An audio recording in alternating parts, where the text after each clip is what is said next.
ਜੜ੍ਹਾਂ ਦੇ ਬਾਰੇ ਇਹ ਜੀ ਕਿ ਅਸੀਂ ਇੱਥੋਂ ਕੋਈ 2.5 ਜਾਂ 3 ਸਦੀਆਂ ਪਹਿਲੋਂ ਬਡਰੁੱਖਾ ਪਿੰਡ ਹੈ ਸੰਗਰੂਰ ਦੇ ਵਿੱਚ ਜੀ। ਇਹ ਹਿਸਟੋਰਿਕ ਵੀ ਹੈ, ਮਹਾਰਾਜਾ ਰਣਜੀਤ ਸਿੰਘ ਦੇ ਨਾਲ ਵੀ ਇਹਦਾ ਪਿਛੋਕੜ ਜੁੜਦਾ ਹੈ। ਜੀ ਜੀ। ਇੱਥੋਂ ਅਸੀਂ ਨਾਭਾ ਸਟੇਟ ਦੇ ਵਿੱਚੋਂ ਜਾ ਕੇ 22,000 ਏਕੜ ਜਿਹੜਾ ਸਾਡਾ ਚੀਫ ਹਰਚੋ ਸੀ, ਉਹਨੇ ਚੂਣੀਆਂ ਤਹਿਸੀਲ ਦੇ ਵਿੱਚ ਜਾ ਕੇ ਹਰਚੋ ਕੇ ਪਿੰਡ ਵਸਾਇਆ। ਤੇ ਆ ਜਿਹੜੀ ਆਪਾਂ ਰੱਟ ਲਾਈ ਹੋਈ ਨਾ ਲਹਿੰਦੇ ਤੇ ਚੜ੍ਹਦੇ ਪੰਜਾਬ ਦੀ, ਲਹਿੰਦਾ ਹੋ ਹੀ ਨਹੀਂ ਸਕਦਾ, ਸਭ ਚੜ੍ਹਦਾ ਪੰਜਾਬ ਹੈ, ਭਾਵੇਂ ਲਾਹੌਰ ਦਾ ਪੰਜਾਬ ਹੈ, ਭਾਵੇਂ ਚੰਡੀਗੜ੍ਹ ਦਾ ਪੰਜਾਬ ਹੈ। ਲੈਣ ਸਿੱਖਿਆ ਹੀ ਨਹੀਂ ਪੰਜਾਬ ਨੇ ਹਮੇਸ਼ਾ ਉੱਪਰ ਚੜ੍ਹਨ ਸਿੱਖਿਆ। ਤੁਸੀਂ ਇਸ ਚੀਜ਼ ਦੇ ਯੋਗ ਹੋ, ਮਗਰ ਜਦੋਂ ਤੁਹਾਡਾ ਖੇਰੂ ਕਰ ਦਿੱਤਾ ਗਿਆ, ਤੁਹਾਡੀਆਂ ਭੁਜਾਵਾਂ ਖਤਮ ਕਰ ਦਿੱਤੀਆਂ ਗਈਆਂ ਨੇ, ਤੁਹਾਡੀਆਂ ਲੱਤਾਂ ਦੇ ਵਿੱਚ ਜ਼ੋਰ ਨਹੀਂ ਛੱਡਿਆ, ਅੱਜ ਤੁਹਾਡੇ ਦਿਮਾਗ ਨੂੰ ਚੰਬੜ ਗਏ ਨੇ, ਤੇ ਦਿਮਾਗ ਵੀ ਜਿਹੜਾ ਤੁਹਾਡਾ ਉਹਨੂੰ ਵੀ ਸਾਫ਼ ਕਰ ਦੇਣਗੇ। ਅੱਜ ਤੁਸੀਂ ਹੋਸ਼ ਕਰੋ, ਦੀਨ ਨਹੀਂ ਜੀਨ ਜਿਹੜਾ ਹੈ ਸਭ ਤੋਂ ਡੋਮੀਨੈਂਟ ਚੀਜ਼ ਹੈ।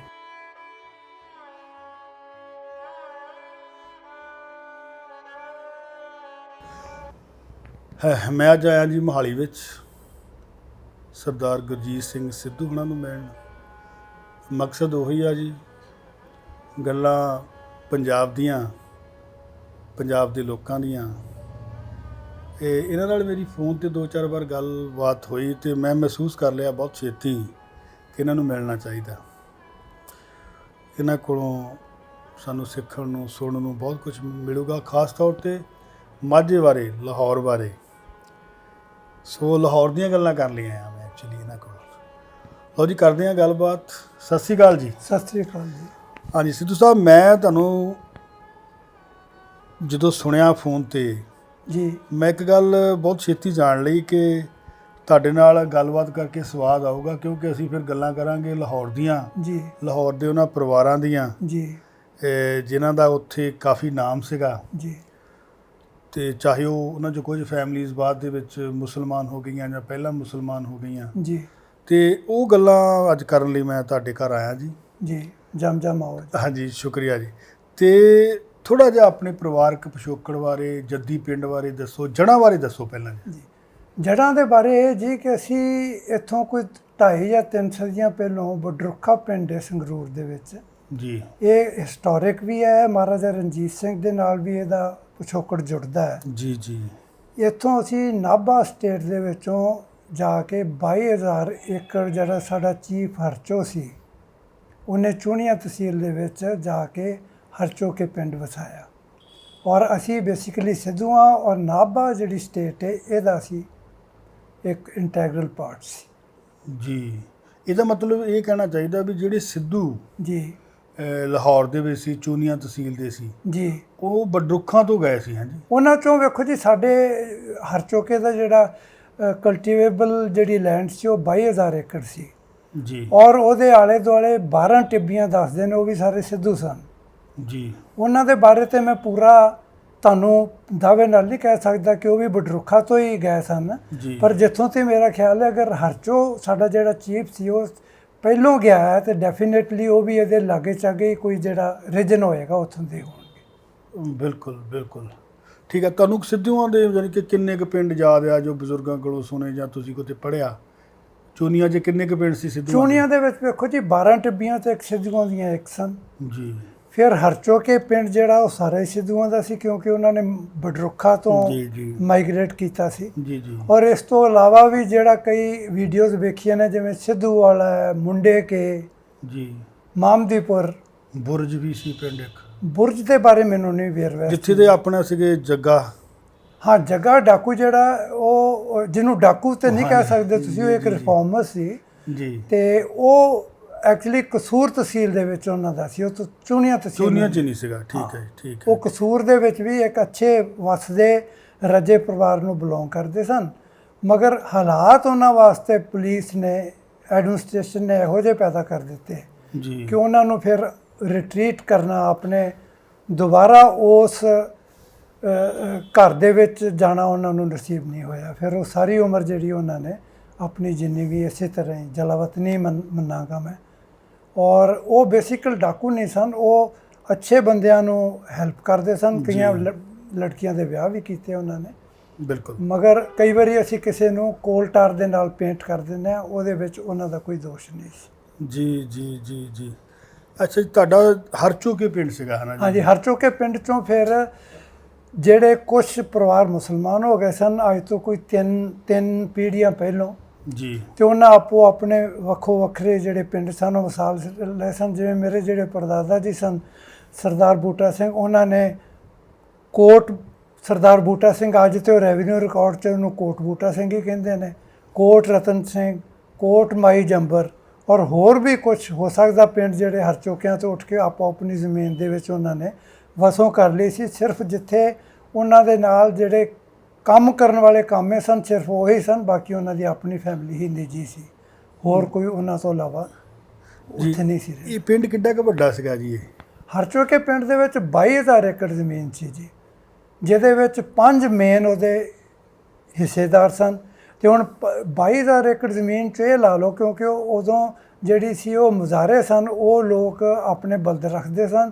ਅਸੀਂ ਲੋਕ ਉਹਨਾਂ ਨੂੰ ਸਿਰਫ ਜਿਹੜਾ ਜ਼ਮੀਨ ਹੈ ਉਹਦੇ ਵਿੱਚ ਚਾਰਾ ਜਿਹੜਾ ਹੈ ਆਪਣਾ ਪਸ਼ੂਆਂ ਦਾ ਉਹ ਬੀਜ ਕੇ ਦੇ ਦਿੰਦੇ ਸਾਂ, ਤੇ ਮਿਹਨਤ ਉਹਨਾਂ ਦੀ ਸੀ ਤੇ ਇਨਵੈਸਟਮੈਂਟ ਜਿਹੜੀ ਸੀ ਜਿਵੇਂ ਬੀ ਔਰ ਦੂਜੀਆਂ ਚੀਜ਼ਾਂ ਨੇ।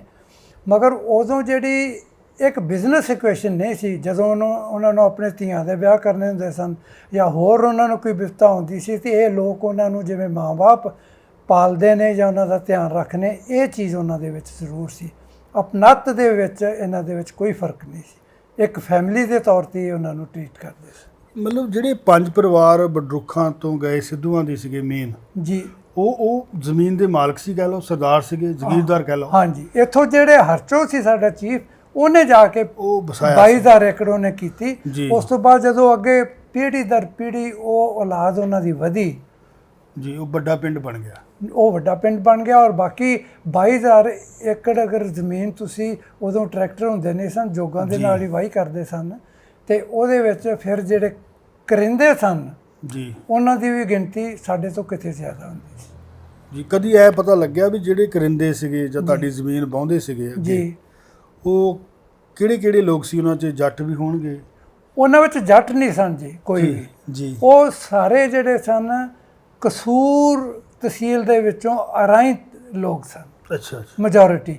ਬਾਕੀ ਰਹੇ ਜਿਵੇਂ ਤੇਲੀ, ਮੋਚੀ ਜਾਂ ਲੋਹਾਰ, ਇਹ ਹੋ ਸਕਦਾ ਕਿ ਕਿਸੇ ਹੋਰ ਪਿੰਡਾਂ ਦੇ ਹੋਣ, ਮਗਰ ਜਿਹੜੇ ਵਾਹੀ ਕਰਨ ਵਾਲੇ ਮੈਜੋਰਿਟੀ ਜਿਹੜੇ ਲੋਕ ਸਨ, ਜਿਵੇਂ ਕਿ ਮੈਨੂੰ ਆਪਣੇ ਫੋਰਫਾਦਰਸ ਤੋਂ ਇਸ ਚੀਜ਼ ਦਾ ਵੱਡਿਆਂ ਵਡੇਰਿਆਂ ਤੋਂ ਪਤਾ ਲੱਗਿਆ, ਉਹ ਤਕਰੀਬਨ ਕਸੂਰ ਤਹਿਸੀਲ ਦੇ, ਹੁਣ ਪਿੰਡ ਮੈਨੂੰ ਚੰਗੀ ਤਰ੍ਹਾਂ ਯਾਦ ਨਹੀਂ ਵੇਰਵੇ ਨਾਲ, ਪਰ ਚਮਿਆਰੀ ਦੇ ਲਾਗੇ, ਕਿਉਂਕਿ ਚਮਿਆਰੀ ਜਿਹੜਾ ਖਰਬੂਜੇ ਚਮਿਆਰੀ ਦੇ ਬਹੁਤ ਮਸ਼ਹੂਰ ਨੇ, ਉਹ ਚਮਿਆਰੀ ਦੇ ਲਾਗੇ ਚਾਗੇ ਤੋਂ ਹੀ ਇਹ ਉਹਨਾਂ ਨੇ ਮਾਈਗ੍ਰੇਟ ਕੀਤਾ। ਜਿਹੜਾ ਅਜਨਾਲੇ ਦੇ ਵਿੱਚ ਚਮਿਆਰੀ ਆ? ਹਾਂਜੀ, ਕਸੂਰ ਤਹਿਸੀਲ ਦੇ ਵਿੱਚ। ਕਸੂਰ ਦੇ ਵਿੱਚ। ਹਾਂ, ਚਮਿਆਰੀ ਦਾ ਹੁਣ ਮੈਨੂੰ ਪਤਾ ਨਹੀਂ ਕਿ ਪਾਕਿਸਤਾਨ 'ਚ ਜਾਂ ਹਿੰਦੁਸਤਾਨ। ਇਸ ਨਾਮ ਦੇ ਕਈ ਪਿੰਡ ਆ, ਇੱਕ ਭੋਗਪੁਰ ਕੋਲ ਵੀ ਹੈਗਾ। ਹਾਂਜੀ ਜੀ ਜੀ ਜੀ। ਅੱਛਾ, ਤੁਹਾਡੇ ਬਜ਼ੁਰਗਾਂ ਦੇ ਕੀ ਨਾਂ ਸੀ? ਤੁਹਾਡੇ ਪਿਤਾ ਜੀ ਦਾ ਨਾਮ? ਮੇਰੇ ਫਾਦਰ ਦਾ ਉਹ 4 ਬ੍ਰਦਰ ਸਨ। ਸਭ ਤੋਂ ਵੱਡੇ ਜਿਹੜੇ ਸਨ ਸਫੈਦਪੁਰ ਸਾਹਿਬ ਸਰਦਾਰ ਸ਼ੇਰ ਸਿੰਘ, ਜਿਹੜੇ ਛੋਟੇ ਏਅਰ ਫੋਰਸ ਦੇ ਵਿੱਚ ਜਿਹੜੇ ਕਾਫੀ ਵੱਡੇ ਰੁਤਬੇ ਦੇ ਸਨ, ਉਹ ਸਰਦਾਰ ਗੁਰਚਰਨ ਸਿੰਘ। ਉਸ ਤੋਂ ਛੋਟੇ ਉਹ ਹੈਗੇ ਸਨ ਸਰਦਾਰ ਮਹਿੰਦਰ ਸਿੰਘ, ਔਰ ਸਭ ਤੋਂ ਛੋਟੇ ਮੇਰੇ ਫਾਦਰ ਜਿਹੜੇ ਸਨ ਉਹਨਾਂ ਦਾ ਨਾਮ ਸਰਦਾਰ ਰਘਬੀਰ ਸਿੰਘ ਸਿੱਧੂ ਸੀ।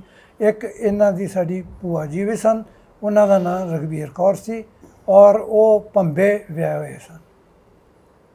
ਭੰਮੇ ਪਿੰਡ ਕਿੱਥੇ ਆ ਜੀ? ਭੰਬੇ ਪਿੰਡ ਦੀ ਇਸ ਵੇਲੇ ਮੈਂ ਜ਼ਿਆਦਾ ਨਹੀਂ ਤੁਹਾਨੂੰ ਦੱਸ ਸਕਦਾ। ਮਤਲਬ ਲੋਕਲ ਮਲਵਈਆਂ ਦੇ ਵਿਆਹ ਜਾਂ ਨਹੀਂ ਜੀ ਨਹੀਂ, ਉਹ ਇੱਕ ਉਹਨਾਂ ਦਾ ਪਿੰਡ ਕਿਲਾ ਧਰਮ ਸਿੰਘ ਵੀ ਸੀ, ਉਹ ਦੂਰ ਸੀ। ਅੱਛਾ। ਜਿਹੜਾ ਉਹਨਾਂ ਦਾ ਮੂਲ ਵਸਨੀਕ ਉਹ ਭੰਬਿਆਂ ਦੇ ਸਨ। ਉੱਥੋਂ ਜਾ ਕੇ ਉਹਨਾਂ ਦੇ ਜਿਹੜੇ ਵੱਡੇ ਸਨ ਸਰਦਾਰ ਧਰਮ ਸਿੰਘ, ਉਹਨਾਂ ਕਿਲਾ ਧਰਮ ਸਿੰਘ ਵਸਾਇਆ ਸੀ। ਜੀ ਜੀ ਜੀ।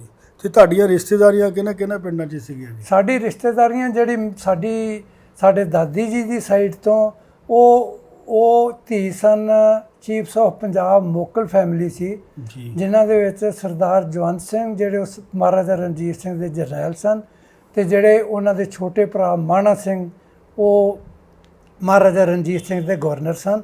ਔਰ ਬਹੁਤ ਸਾਰੀਆਂ ਮੁਹਿੰਮਾਂ ਦੇ ਵਿੱਚ ਸਰਦਾਰ ਜਵੰਤ ਸਿੰਘ ਵਰਾਂ ਦਾ ਵੀ ਇਹ ਲੇਖ ਆਉਂਦਾ ਹੈ, ਉਹ ਵੀ ਉਹਨਾਂ ਦੇ ਨਾਲ ਉਹਨਾਂ ਮੁਹਿੰਮਾਂ 'ਤੇ ਗਏ ਸਨ। ਅੱਛਾ, ਇਹ ਮੋਕਲ ਸੀਗੇ? ਹਾਂਜੀ, ਮੋਕਲ ਸੰਧੂ ਸੀ ਜਾਣੀ ਕਿ? ਇਹ ਸੰਧੂ ਸਨ ਜੀ। ਜਿਹੜਾ ਐਕਚੁਅਲੀ ਮੂਲ ਜਿਹੜਾ ਪਿੰਡ ਮੋਕਲ ਸੀ, ਉਹ ਰਾਵੀ 1930 ਜਾਂ 35 ਦੇ ਬਿਫੋਰ ਪਾਰਟੀਸ਼ਨ ਜਿਹੜਾ ਸਾਰਾ ਪਿੰਡ ਕੱਟਿਆ ਗਿਆ ਸੀ। ਜਿਹੜਾ ਹੁਣ ਵਾਲਾ ਪਿੰਡ ਹੈ, ਇਹ ਨਵੀਂ ਜਗ੍ਹਾ ਉਹਦੀ ਵਸੋਂ ਹੈ।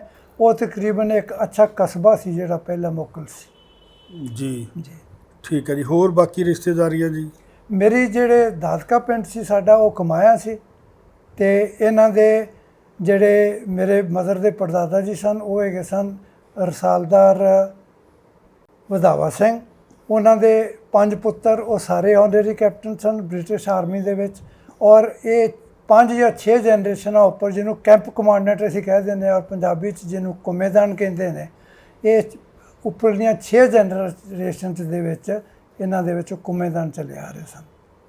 ਔਰ ਇੱਕ ਪਿੰਡ ਮੇਰੇ ਮਦਰ ਦੇ ਜਿਹੜੇ ਪੜਦਾਦਾ ਜੀ ਸਨ ਸਰਦਾਰ ਵਧਾਵਾ ਸਿੰਘ, ਉਹਨਾਂ ਨੂੰ 500 ਏਕੜ ਦਾ ਇੱਕ ਪਿੰਡ ਜਿਹਦਾ ਨਾਂ ਉਹਨਾਂ ਨਵਾਂ ਪਿੰਡ ਰੱਖਿਆ ਸੀ, ਉਸ ਤੋਂ ਮੁੱਢ ਕਦੀਮ ਦਾ ਉਸ ਪਿੰਡ ਦਾ ਕੀ ਨਾਮ ਹੈ ਉਹਦੇ ਬਾਰੇ ਮੈਂ ਵੇਰਵਾ ਨਹੀਂ ਦੇ ਸਕਦਾ।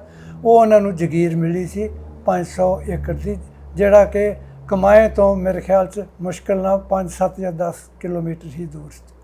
ਜੀ, ਤੇ ਤੁਹਾਡੀ ਉਮਰ ਕਿੰਨੀ ਸੀ ਜਦੋਂ ਮੈਂ ਉਸ ਵੇਲੇ 4.5 ਸਾਲ ਦਾ ਸੀ, ਕਿਉਂਕਿ ਅੱਜ ਜਿਹੜਾ ਬੱਚਾ 4.5 ਸਾਲ ਦਾ, ਕਿਉਂਕਿ ਟੈਲੀਵਿਜ਼ਨ ਬੁੱਢਾ ਵੀ ਉਹੀ ਵੇਖਦਾ ਔਰ ਜਵਾਨ ਵੀ ਉਹੀ ਵੇਖਦਾ, ਉਹਨਾਂ ਦਿਨਾਂ ਦੇ ਵਿੱਚ ਇਸ ਉਮਰ ਦੇ ਬੱਚਿਆਂ ਨੂੰ ਬਹੁਤੀ ਸੰਭਾਲ ਨਹੀਂ ਸੀ ਹੁੰਦੀ। ਮਗਰ ਜੋ ਆਪਣੇ ਬਜ਼ੁਰਗਾਂ ਤੋਂ ਅਸੀਂ ਸੁਣਿਆ, ਉਹ ਸਾਡੇ ਦਿਲ ਦੇ ਉੱਤੇ ਜਿਵੇਂ ਕੋਈ ਚੀਜ਼ ਉਕਰੀ ਜਾਂਦੀ ਹੈ, ਉਹ ਉਕਰੀ ਗਈ।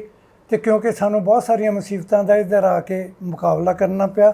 ਜਿਹੜੇ ਮੇਰੇ ਪੜਦਾਦਾ ਜੀ ਸਨ ਸਰਦਾਰ ਬੂਟਾ ਸਿੰਘ, ਉਹਨਾਂ ਦੀ ਉੱਧਰ 80 ਮਰਬੇ ਜ਼ਮੀਨ ਸੀ, ਕਿ ਜਿਹੜੀ ਆ ਕੇ ਇੱਧਰ ਆ ਕੇ ਸਾਨੂੰ ਕੱਟ ਲਗਾ ਕੇ ਸਾਰੀ ਜ਼ਮੀਨ 250 ਏਕੜ ਮਿਲੀ।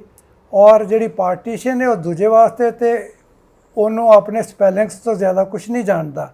ਮਗਰ ਜੋ ਸਾਡੇ ਬਜ਼ੁਰਗਾਂ ਨੇ ਜਾਂ ਆਉਣ ਵਾਲੀਆਂ ਜਨਰੇਸ਼ਨਸ ਨੇ ਜੋ ਪਿੰਡੇ 'ਤੇ ਹੰਢਾਇਆ, ਉਹਦਾ ਜਿਹੜਾ ਸਦਮਾ ਹੈ ਉਹੀ ਲੋਕ ਜਾਣਦੇ ਨੇ। ਜੀ, ਔਰ ਤੁਹਾਡੇ ਜਿਹੜੇ ਬਜ਼ੁਰਗ ਸੀਗੇ ਜੀ, ਉਹਨਾਂ ਨੂੰ ਤਾਂ ਬਿਲਕੁਲ ਉਹ ਪੁਰਾਣੀਆਂ ਸਰਦਾਰੀਆਂ ਯਾਦ ਕਰਕੇ ਹੌਲ ਪੈਂਦੇ ਹੋਣਗੇ। ਉਹ ਬਿਲਕੁਲ ਇੱਕ ਵਾਰੀ ਤੇ ਟੁੱਟ ਗਏ ਸਨ, ਮਗਰ ਸਵਾਲ ਸੀ ਕਿ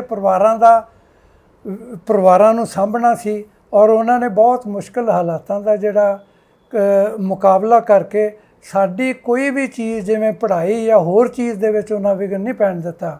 ਭਾਵੇਂ ਆਪਣੇ ਰਹਿਣ ਸਹਿਣ ਦੇ ਵਿੱਚ ਉਹਨਾਂ ਨੇ ਜ਼ਿਆਦਾ ਕੀਮਤੀ ਕੱਪੜੇ ਨਾ ਪਾਏ ਹੋਣ, ਜ਼ਿਆਦਾ ਵੱਡੇ ਮਕਾਨ ਨਾ ਬਣਾਏ ਹੋਣ, ਮਗਰ ਜਿੱਥੋਂ ਤੱਕ ਸਾਡੇ ਪ੍ਰੋਗਰੈਸ ਦਾ ਸਵਾਲ ਸੀ, ਔਰ ਖ਼ਾਸ ਕਰਕੇ ਸਾਡਾ ਜਿਹੜਾ ਨਾਨਕਾ ਪਿੰਡ ਸੀ ਉਹ ਬੜਾ ਪੜ੍ਹਿਆ ਲਿਖਿਆ ਪਰਿਵਾਰ ਸੀ। ਮੇਰੇ ਜਿਹੜੇ ਨਾਨਾ ਜੀ ਸਨ ਉਹ ਫੋਰਮਨ ਕ੍ਰਿਸਚਨ ਕਾਲਜ ਲਾਹੌਰ 'ਚੋਂ, ਉਹਨਾਂ ਨੇ 1905 ਦੇ ਵਿੱਚ ਗ੍ਰੈਜੂਏਸ਼ਨ ਕੀਤੀ ਸੀ, ਤੇ ਵੈਸਟ ਬੰਗਾਲ ਪੁਲਿਸ ਦੇ ਵਿੱਚ ਉਹਨਾਂ ਨੂੰ ਡਾਇਰੈਕਟਲੀ DSP ਜਿਹੜਾ ਰਿਕਰੂਟ ਕੀਤਾ ਗਿਆ ਸੀ। ਜਿਹੜੇ ਮੇਰੇ ਬੀਬੀ ਦੇ ਦਾਦਾ ਜੀ ਸਨ ਉਹ ਆਨਰੇਰੀ ਮੈਜਿਸਟਰੇਟ ਲਾਹੌਰ ਦੇ and ADC to governor Punjab. ਔਰ ਜਿਵੇਂ ਹੁਣ ਸਾਡਾ ਮਹਾਵੀਰ ਚੱਕਰ ਹੈ, ਉਹ ਹੀਵਾ ਦੇ ਉਹ ਡੈਕੋਰੇਟਡ ਸੋਲਜਰ ਸਨ। ਔਰ ਉਹਨਾਂ ਨੂੰ ਬਹਾਦਰੀ ਇਰਾਕ ਦੇ ਵਿੱਚ 1918 ਦੇ ਵਿੱਚ ਮਿਲੀ ਸੀ। ਉਹਨਾਂ ਨੂੰ ਮਿਲਟਰੀ ਕ੍ਰਾਸ ਵਿਨਰ ਸਨ, ਔਰ ਉਂਝ ਵੀ ਉਹ ਇੱਕ ਬਹੁਤ ਮੋਤਬਰ ਪਰਸਨੈਲਿਟੀ ਸੀ ਡਿਸਟ੍ਰਿਕਟ ਲਾਹੌਰ ਦੀ। ਵਾਹ ਜੀ ਵਾਹ। ਤੇ ਇਹਦਾ ਮਤਲਬ ਤਾਂ ਇਹ ਆ ਸਿੱਧੂ ਸਾਹਿਬ ਵੀ ਤੁਹਾਡੀਆਂ ਰਿਸ਼ਤੇਦਾਰੀਆਂ, ਤੁਹਾਡਾ ਆਪਣਾ ਪਰਿਵਾਰ ਜੀ, ਇਹ ਮਤਲਬ ਖਾਂਦੇ ਪੀਂਦੇ ਕਹਿ ਲਓ ਸਰਦਾਰ ਜ਼ਮੀਨਾਂ ਵਾਲੇ, ਵੱਧ ਜ਼ਮੀਨਾਂ ਵਾਲੇ ਲੋਕ ਸੀਗੇ। ਹਾਂਜੀ, ਇਹਨਾਂ 'ਚੋਂ ਜਿਹੜੇ ਡਿਸਟ੍ਰਿਕਟ ਲਾਹੌਰ ਦੀ ਜਿਹੜੀ ਤਹਿਸੀਲ ਲਾਹੌਰ ਸੀ ਨਾ, ਇਹਦੇ ਵਿੱਚ ਜ਼ਿਆਦਾ ਲੋਕ ਜਿਹੜੇ ਸਨ, ਉਦੋਂ ਮੈਕਸਿਮਮ ਤੁਹਾਨੂੰ ਆਨਰੇਰੀ ਕੈਪਟਨ ਦਾ ਰੈਂਕ ਮਿਲਦਾ ਸੀ, ਔਰ ਦੂਸਰੇ ਰੈਂਕ ਤੇ ਬਾਅਦ ਤੋਂ ਮਿਲਣੇ ਸ਼ੁਰੂ ਹੋਏ ਨੇ। ਇਹਨਾਂ 'ਚੋਂ ਬਹੁਤ ਸਾਰੇ ਜਿਹੜੇ ਲੋਕ ਸਨ ਉਹ ਇੱਕ ਕੈਪਟਨ ਸ਼ੇਰ ਸਿੰਘ ਸਨ, ਨੀਏ ਕੇ ਪਿੰਡ ਸੀ ਕੋਟ ਰਾਧਾ ਕਿਸ਼ਨ ਦੇ ਕੋਲ, ਉਹ ADC to viceroy son Delhi.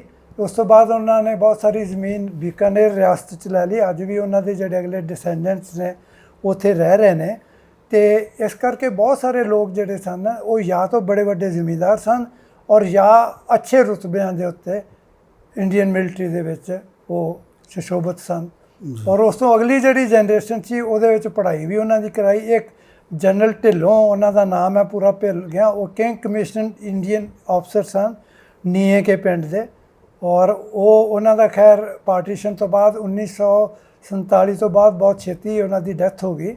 So he was a king commission Indian officer, KCIOs ਕਹਿੰਦੇ ਸਨ ਉਹਨਾਂ ਨੂੰ। ਜੀ ਜੀ। ਤੇ ਤੁਹਾਡੇ ਬਜ਼ੁਰਗਾਂ ਨੂੰ ਕਿਹੜਾ ਪਿੰਡ ਮਿਲਿਆ ਸੀਗਾ ਜੀ? ਸਾਨੂੰ ਜੀ ਸਰਾਵਾਂ ਬੋਦਲਾ ਹੈ ਡਿਸਟ੍ਰਿਕਟ ਫਿਰੋਜ਼ਪੁਰ ਦੇ ਵਿੱਚ, ਕਿਉਂਕਿ ਅੱਜ ਤੇ ਡਿਸਟ੍ਰਿਕਟ ਫਿਰੋਜ਼ਪੁਰ ਦੇ ਕਈ ਹਿੱਸੇ ਹੋ ਗਏ ਨੇ। ਉਦੋਂ ਸਰਾਵਾਂ ਬੋਦਲਾ ਜਿਹੜਾ ਸੀ ਇਹ ਡਿਸਟ੍ਰਿਕਟ ਫਿਰੋਜ਼ਪੁਰ ਦੇ ਵਿੱਚ, ਫਰੀਦਕੋਟ ਵੀ ਡਿਸਟ੍ਰਿਕਟ ਫਿਰੋਜ਼ਪੁਰ 'ਚ ਸੀ, ਫਾਜ਼ਿਲਕਾ ਵੀ, ਮੁਕਤਸਰ ਵੀ, ਇਹ ਸਾਰੀਆਂ ਜਿਹੜੀਆਂ ਤਹਿਸੀਲਾਂ ਸਨ ਇਹ ਮੁਕਤਸਰ ਇਹਦੇ ਵਿੱਚ ਫਿਰੋਜ਼ਪੁਰ ਮੇਰਾ district। ਖਿਆਲ ਉਹ ਸਾਰਾ ਪਿੰਡ ਹੀ ਇਸ ਵੇਲੇ ਲਾਹੌਰੀਆਂ ਦਾ। ਹਾਂ ਉੱਥੇ ਸਾਰੇ ਸਿਰਫ ਸਾਡੇ ਹਰਚੋਕਿਆਂ ਦੇ ਸਿਰਫ ਅਸੀਂ ਦੋ ਹੀ ਸਨ ਜਿਹੜੇ ਮੇਰੇ ਫਾਦਰ ਦੇ ਚਾਚਾ ਜੀ ਸਨ, ਕਿਉਂਕਿ ਸਾਡੇ ਔਰ ਜਿਹੜੇ ਮੇਰੇ ਦਾਦਾ ਜੀ ਸਨ ਉਹਨਾਂ ਦੀ ਜ਼ਮੀਨ ਸਰਾਵਾਂ ਬੋਤਲਾ ਵਿੱਚ ਸੀ। ਬਾਕੀ ਸਾਰਾ ਪਿੰਡ ਸੀ, ਉਹਦੇ ਵਿੱਚ ਜ਼ਿਆਦਾ ਕਸੂਰ ਤਹਿਸੀਲ ਦੇ ਰਾਜਾ ਜੰਗ ਦੇ ਸੰਧੂ ਲੋਕ ਸੀਗੇ। ਜਿਹੜੇ ਉਹ ਸੰਧੂ ਭੁੱਲਰ ਵੀ ਹੈਗੇ ਉੱਥੇ। ਹਾਂ ਭੁੱਲਰ ਵੀ ਹੋਣਗੇ, ਲੁਧਿਆਣੀ ਦੇ, ਹਾਂਜੀ। ਲੁਧਿਆਣੀ ਦੇ ਜਾਂ ਜਾਮਣ ਦੇ, ਨਾ ਜਾਮਣ ਤੇ ਖੈਰ ਉਹਨਾਂ ਦੇ ਬਾਰੇ ਮੈਨੂੰ ਜ਼ਿਆਦਾ ਪਤਾ ਨਹੀਂ ਹੈਗਾ। ਠੀਕ। ਤੁਸੀਂ ਕਿੰਨੇ ਸਾਲ ਰਹੇ ਜੀ ਉੱਥੇ? ਅਸੀਂ ਪਿੰਡ ਨਹੀਂ ਗਏ ਜੀ, ਸਾਡਾ ਗਾਰਡਨ ਕਾਲੋਨੀ ਦਾ ਪਲਾਟ ਮੁਕਤਸਰ ਸਾਹਿਬ ਸੀ, ਕਿਉਂਕਿ ਸਾਡੇ ਮਦਰ ਜਿਹੜੇ ਸਨ ਉਹ ਸਾਡੀ ਪੜ੍ਹਾਈ ਦੇ ਬਾਰੇ ਬਹੁਤ ਕੌਨਸ਼ੀਅਸ ਸਨ। ਉਹਨਾਂ ਨੇ ਜ਼ਿਆਦਾ ਆਪਣਾ ਜ਼ੋਰ ਜਿਹੜਾ ਉਹ ਸਾਡੀ ਪੜ੍ਹਾਈ 'ਤੇ ਦਿੱਤਾ, ਤੇ ਉਹਦਾ ਅਸਰ ਸਾਡੇ 'ਤੇ ਪਿਆ ਕਿਉਂਕਿ ਮੈਂ ਇੰਜੀਨੀਅਰਿੰਗ ਕੀਤੀ। ਮੇਰੇ ਜਿਹੜੇ ਐਲਡਰ ਬ੍ਰਦਰ ਸਨ ਉਹ ਆਰਮੀ ਦੇ ਵਿੱਚ ਕਰਨਲ ਰਿਟਾਇਰ ਹੋਏ ਸਿੱਖ ਰੈਜੀਮੈਂਟ ਤੋਂ ਇਸ ਕਰਕੇ ਉਹਨਾਂ ਦਾ ਜ਼ਿਆਦਾ ਰੁਝਾਨ ਜਿਹੜਾ ਸੀ ਉਹ ਇੱਕ ਪੜ੍ਹੇ ਲਿਖੇ ਪਰਿਵਾਰ 'ਚੋਂ ਆਏ ਸਨ, ਸੋ ਉਹਨਾਂ ਦਾ ਜ਼ਿਆਦਾ ਧਿਆਨ ਜਿਹੜਾ ਸੀ ਉਹ ਸਾਡੀ ਪੜ੍ਹਾਈ ਵੱਲ। ਜੀ ਜੀ। ਤੇ ਸਿੱਧੂ ਸਾਹਿਬ ਤੁਹਾਨੂੰ ਕਦੋਂ ਅਹਿਸਾਸ ਹੋਇਆ ਵੀ ਸਾਡੀਆਂ ਜਿਹੜਾ ਲਾਹੌਰ 'ਚ ਆ ਕੋਈ ਪੜ੍ਹਨਾ ਚਾਹੀਦਾ, ਸੁਣਨਾ ਚਾਹੀਦਾ? ਕੀ ਸਟੱਡੀ ਕੀਤੀ ਤੁਸੀਂ ਲਾਹੌਰ ਨੂੰ ਸਮਝਣ ਲਈ?